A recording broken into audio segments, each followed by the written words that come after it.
So what are the best-selling Warhammer 40K kits in 2024? Let's take a look at what plastic crack hobbyists are choosing to take off the shelves from Games Workshop.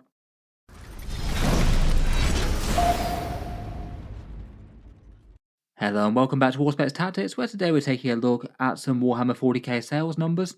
I first made a video ranking Warhammer 40k kit sales a good few months ago now, and there were quite a lot of comments on that video saying that I should keep this one updated and redo it when there was a bit more data, as the time frame that I was looking at was a fairly short period of just a month or so before, and it certainly did look like there might have been a few kits that were there just out of random chance, or maybe having things not compare quite so favourably to each other due to certain armies having codex releases in that time.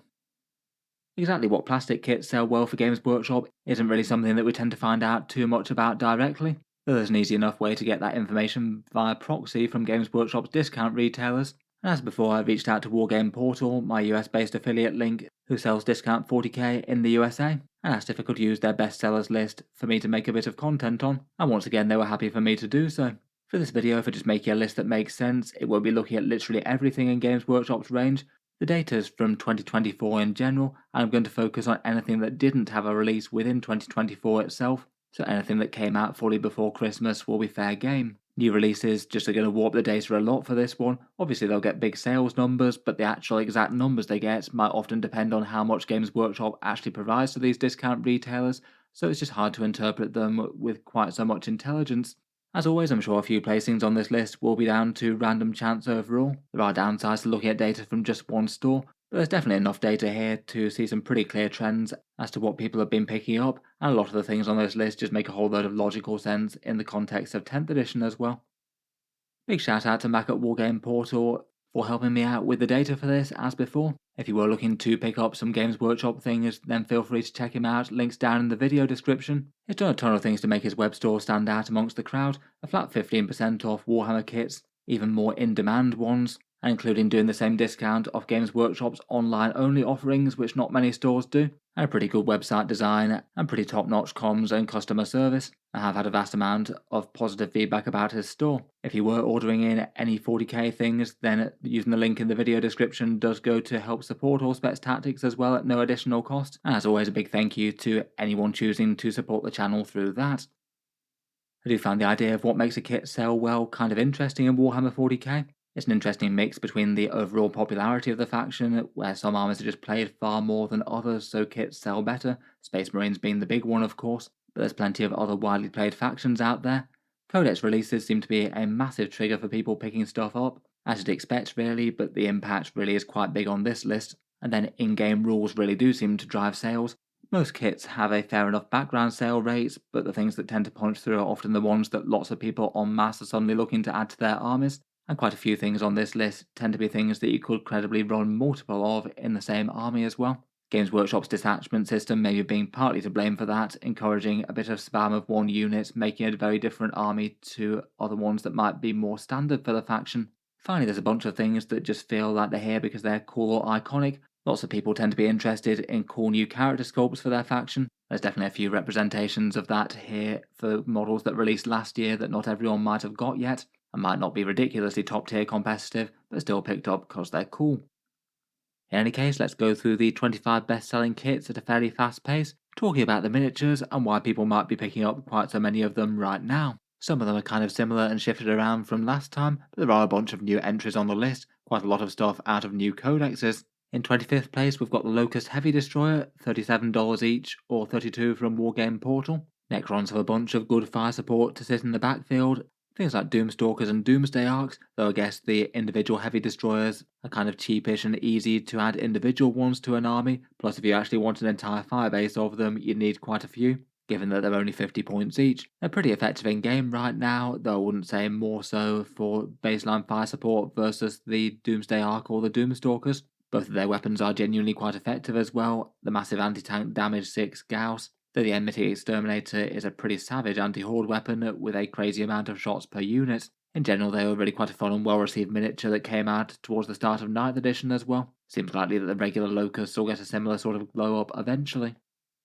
Next up for a currently in-fashion unit are the Black Templar Sword Brethren, $62.50 for 5 normally. These guys have been a pretty hot unit on the competitive scene in 10th edition, arguably one of the very most dangerous marine melee units right now, particularly when they're backed up with Helbrecht. Maybe not quite as crazily standout as they were at 150 points, though still very, very good. And Black Templars lists often tend to run them in multiples, perhaps jumping them out of Impulsors or Land Raiders. As Space Marines go, they're not awful points per dollar as well at 150. I think in general they're a fairly feels-good pickup. You get 5 models in the box rather than the 3 of things like Blade Guard veterans, and they're really quite cool on-theme sculpts for the Templars, so pretty nice to see them good. Next up, and in 23rd, we have the Landspeeder Dark Shroud, an older Raven Wing sculpt this one for the Dark Angels, $79 usually, or $67 from Wargame Portal. Again, this one feels like a very meta pickup. I don't think too many people are going out of their way literally just for the model on this one. It basically gives you stealth and cover saves, and is often used in Ironstorm Spearhead for the Dark Angels, which perhaps unfortunately for Unforgiven players is the strongest way to play their army list at time of recording. Hopefully things will change around though. I feel like the shelf life on this one might be ticking down a little bit. I guess there's a good several years worth of play out of it yet, though I can't imagine that this one's sticking around whenever the Dark Angels Codex comes out in 11th edition. Next up in spot 22 we have the Warp Talons or Raptors kit. As jump infantry goes, this one's far cheaper than a lot from Games Workshop. Most recent releases like say the Seraphim and Zephyrim or the Jump Intercessors are a fair bit more, but these guys are $45 per 5 of them from GW.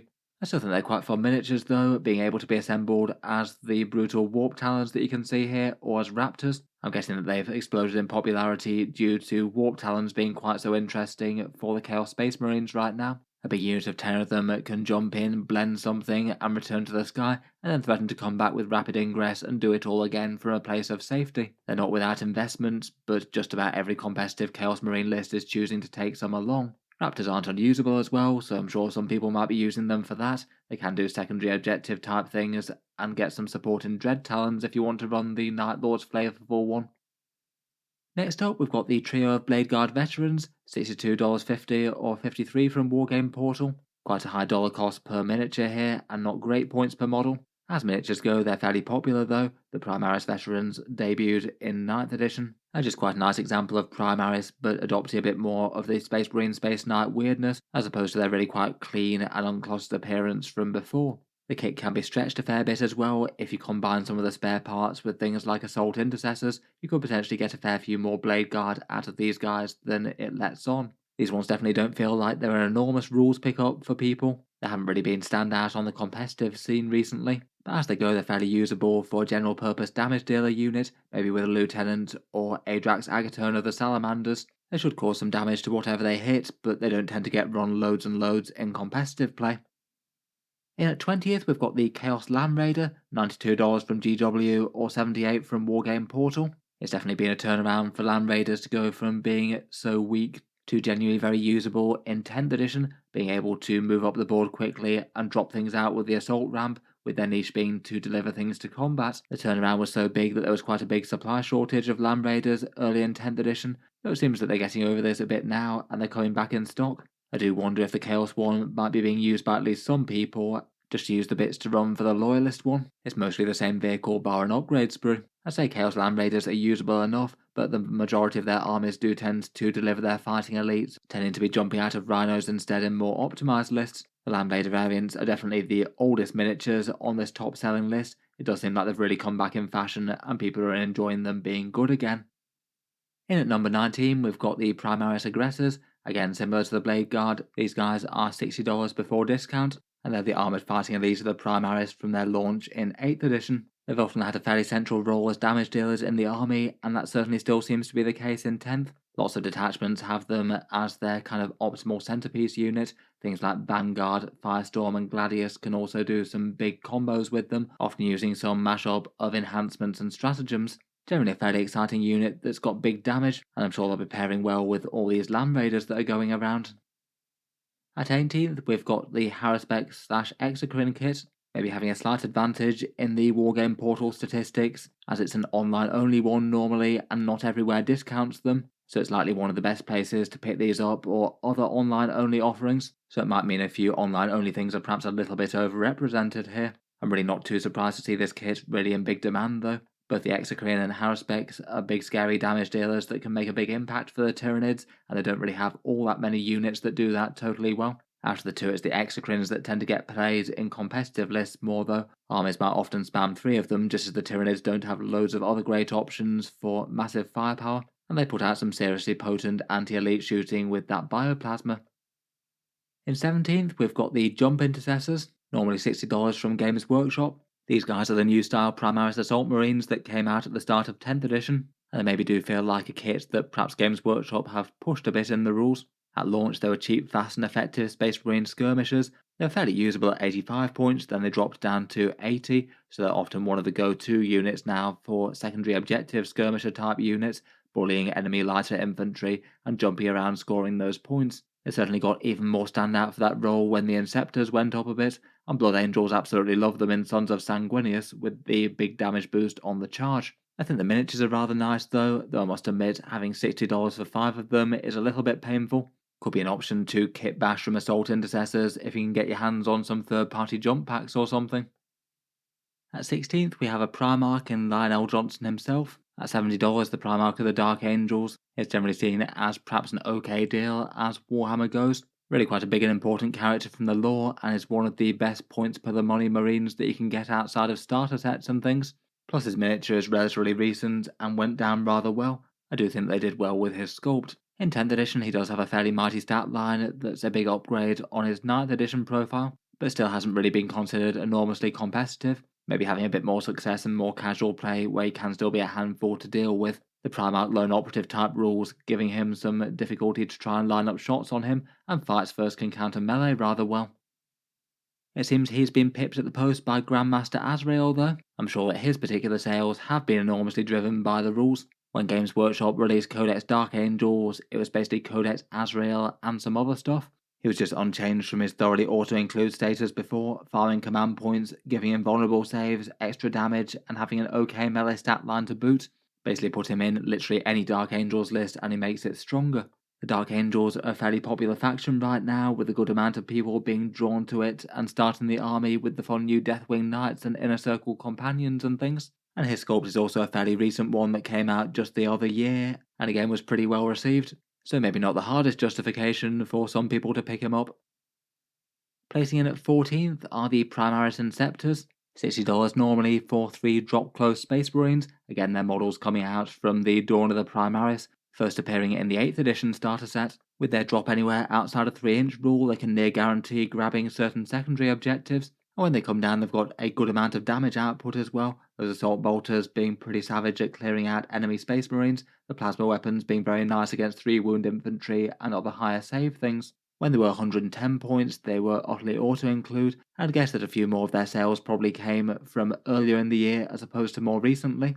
They're still at 130 points, they're perhaps a bit more balanced against their brother Astartes, they're still very usable, can be worth having some along for the premium to fill that role. Quite a fun unit to use that gives you a lot of control as to what you do with them on the map, and they're kind of guaranteed to be at least fairly impactful. In 13th, we're back to the Necrons, and we have the Immortals. These guys are hailing from the previous set of Necron releases, $45 for 5 of them, or $38 at Wargame Portal. The 10th edition Necron Codex certainly flipped the Necron battle line unit of choice around, warriors becoming underwhelming, and Immortals being the choice that people choose to build around, and kind of essential for the army as so many things work around them. Also powerful Overlords, Cryptex, and Illuminor Serras. Their base stats aren't awful, maybe not crazily durable with just 1 wound, though they can reanimate well, but Tesla carbines can stack a whole bunch of saves on units on objectives, and most attachments have something interesting for them. They can also be run as death marks as well, which are pretty effective right now too. Just 60 points for 5 of them is quite a cheap secondary duo unit, plus their damage output is kind of fine anti-space marine firepower. If they get the opportunity to actually slay some characters, then so much the better. I'd guess coming from 9th edition and early 10th, far more Necron players had tons of Necron warriors versus these, which might be a good reason why they sold loads of them. Next up, for the greater good, in 12th place we have Commander Farsight himself. Hard to go too far wrong with Samurai Tau with a great big sword.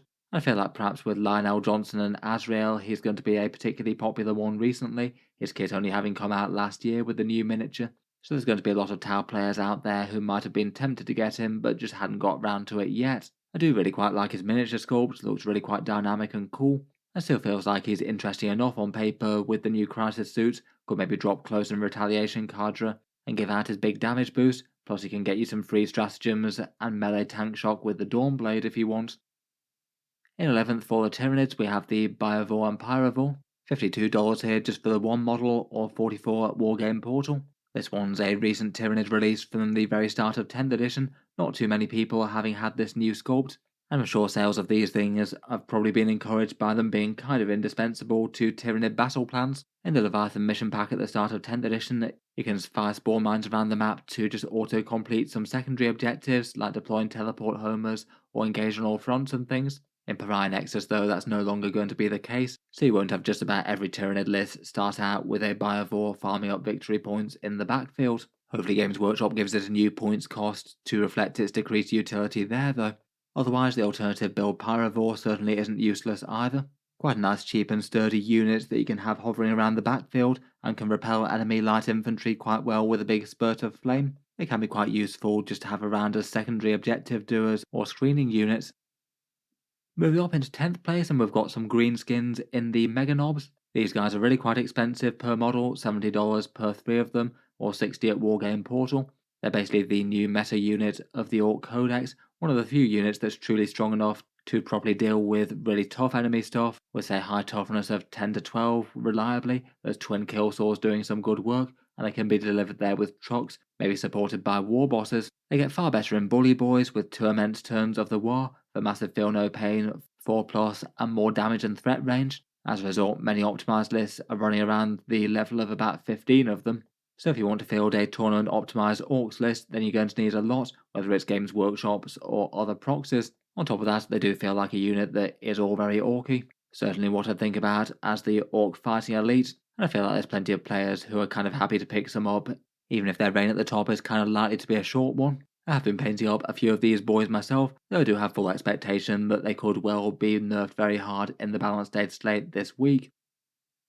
Next up, it's another Land Raider with the Land Raider Crusader or Redeemer, $115 or $98 at Wargame Portal. I would say far more than for Chaos Space Marines, Land Raiders have been an absolute staple for competitive Space Marine armies, delivering units to melee from a long way off, often aggressors from the core codex. Though lots of things can work, including plenty of chapter-specific stuff.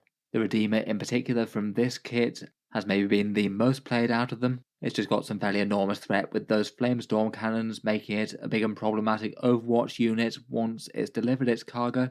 Having the firepower to blast away entire squads of Space Marines in a single volley is pretty big. Again, like the Chaos one, they've been regularly sold out in early 10th edition, so might explain a few more people picking them up this year. In 8th place, we've got the Necron Killer Cans, $62.50 or $53 at Wargame Portal. I'd say that they're generally quite a good feels-good kit as Warhammer goes. You do get 3 fun, at least somewhat bulky, light orc vehicles. I don't feel like you do too badly for plastic for your money out of these Gretchen welded into cans, and they do feel like what you'd imagine for orc Dreadmob walkers. I'm sure that these have picked up a massive amount of popularity from the fun Dreadmob detachment with all of its crazy damage dealing rules and slight randomness. They're just one of the strongest orky walkers to use with that, rockets and a whole bunch of claw attacks in melee, giving you lots of strength 3 stuff, plus you could run them in numbers as well. If you really wanted to go big on the dread mob, you'd probably want several units of them. I think it's kind of fun that they have seemed to outsell the Mega Knobs slightly. Certainly in terms of meta tournament orcs at the moment, it's very much Mega Knobs and Green Tide type things. Certainly not Dread Mob anywhere near as much, but it's still not seeming to stop orc players embracing the carnage. Next up, and placing in 7th, we have the Primaris Hellblasters, $62.50 or $53 at Wargame Portal. Fun Primaris with plasma guns have generally been a fairly popular unit since they've came out. In 10th edition, that certainly doesn't seem to be any less so. As it goes, they're a pretty easy danger unit to add to a Space Marine army. Firepower that works against most things, and a good reward for if you happen to take casualties in taking pot shots back at the enemy. I imagine that people have only got more enthused by them by a recent points cut. Though despite this, they're still some of the best points per dollar that Space Marines have at the moment. The 10-man Marine squads tend to be a bit more valuable on that front versus the 5-man or 3-man ones, and Hellblasters bring some serious firepower to the table, so they might be one of the best choices to add if you're looking to add points to a Marine army. Placing in 6th, we're still with the Space Marines, and of all things, it's the Primaris Tech Marine here, a $42 character, and it's kind of interesting that he's the only generic character on the entirety of this list. Certainly a bit of an anomaly there. My guess for the reason that he's selling quite so well is that they're often needed in multiples to run the Ironstorm Spearhead well. If you want to put a whole load of Space Marine armor on the table, then Tech Marines are likely going to be desired in support. They're the ones that get to bear the good enhancements to help out the vehicles nearby, and they're fairly effective with just about any marine list with a few big vehicles in it. If you've got things like repulsed executioners or some scary gladiators, it's not too bad to have a tech marine around to repair them and help them shoot straight. I think his character miniature is a fairly fun one as it goes as well, and he does have a bit of fun factor with a fair bit of melee threat, particularly if a vehicle near him shot down. Seems like he's pretty popular though to help build out Ironstorm lists. Ranking in 5th place, we have the Tau once more, and here we have the Crisis Battlesuits. $80 for 3 of them, or $68 from Wargame Portal. These guys are the elite damage dealers of the Tau Empire. I guess the Tau have had their codex, and they're pretty much the most iconic units for the Tau. Seems that with the new loadouts for the Sunforge, Starside and Fire Knife ones, that's added enough interest that people might want to build up units of them, even if it looks like in tournament lists they might be a little bit more take or leave, at least compared with what they were when they were on max cyclic ion blaster spam mode in early 10th edition. In any case, doesn't look like people are too put off by the war gears being locked down, and seems like people are picking far more of these up than things like Riptides or Hammerheads for other Tau damage dealers, these ranking below 25th. In 4th place, we have the Thunderwolf Cavalry. Interesting to see a fairly small played faction, at least comparatively to the rest, with one of their units in the big top 4 for the amounts of kits sold, but at the same time not really too surprised given the state of Space Wolf list building. It does tend to be Thunderwolves all the way. Optimized lists often choosing to run 3 units of 6 of them in the Space Marine Stormlands, and then supported by yet more Thunderwolf characters that you might need to convert from yet more boxes of these. If you want to approach to build that list, then you need several boxes of them. I feel like in general they're quite fun miniatures. Space Marines on Wolf Cavalry is a little bit silly but also really fun, and they're certainly bucking the trend versus older Firstborn miniatures, besides things like Land Raiders I guess, though this certainly feels like gameplay driving sales. I guess renewed focus on the Space Wolves in the last few weeks since they became one of the strongest armies in the game won't have hurt this too much, but at the same time they absolutely featured towards the top of the last video that I did like this. So people were still trying to push more Thunderwolves into their army list, even when the Space Wolves were a bit more mid-tier. With it being slightly older Firstborn miniatures, I might be a little bit more nervous about their longevity. They perhaps feel like one of the units that's maybe not quite as likely to get instantly replaced by Primaris as some of them. Always hard to say what Games Workshop will do on that kind of front though. Placing in 3rd, we have yet another Land Raider, this time the standard one. The regular Space Marine Godhammer pattern Land Raider with the big las cannons is $92 here or $78 at Wargame Portal. Again, like the rest, the best way to get Space Marine melee troops to combat in style, and a pretty iconic unit to 40k in general, and I'm sure people have been waiting for them to get good again. The classic Godhammer pattern maybe isn't quite as widely played as the Redeemer, but can still be relevant to plenty of other factions. You could use this for Custodes, Grey Knights, or various Chaos factions if you wanted to as well. And again might be a little bit of rebound after the previous Land Raider drought when there weren't any of them at the start of 10th. Again, like a few of the other things on the list, these ones are direct only from Games Workshop, so Wargame Portal might have a slight advantage in that they do them at discount versus other places that might not. Though it's hard to imagine that to account for too much. The Crusader and Redeemer ranked really high as well. In 2nd place, we're back to the Necrons with the Canoptech Wraiths. $62.50 or $53 at Wargame Portal. Again, really not a huge surprise here. They maybe feel like they're in a similar sort of space to the Thunderwolves, in which Necron players could pretty credibly get a full 6 boxes of these and run an 18 Wraith army.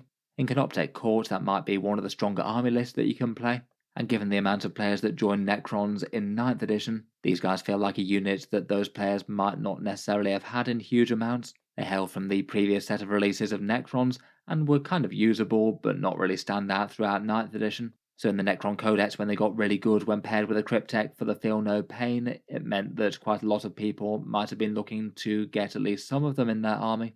Certainly since the Necron Codex came out around about Christmas time, they've rebounded in and out of stock a few times. As the models go, I think they are really quite fun Canoptech constructs too, which probably doesn't hurt the chances of people picking some up. Finally, unranked most sold kits, at least at Wargame Portal, we have the Gladiator tank, the Primaris Hover main battle tank, basically feeling like it's their new and updated version of the Predator pretty much, $92 or $78 at Wargame Portal. Released at the start of 9th edition, and I feel like not that many Space Marine collectors rushed out to get them at the time. They were pretty mediocre for a good chunk of that edition, and plenty of people might have been kind of busy painting up all their Indomitors things. They're certainly one of the go-to Space Marine power units of 10th edition though, and still are at the moment. They're really quite frequently played in Ironstorm Spearhead, with Gladiator Reapers being particularly popular there. Really nice to be able to have some dedicated fire support to truly clear out hordes with a vengeance. They can work really well with some of the stratagems like Mercier's Weakness, and their devastating wounds twin-linked thing means that they're not bad against tougher stuff either. The Lancers may be the other really standout one, just massively strong anti-tank for supporting basically any army list out there. If your army is lacking a little bit of scary anti-tank, then Lancers will absolutely solve that for you, having some really big, efficient and long-range guns with built-in reliable rerolls,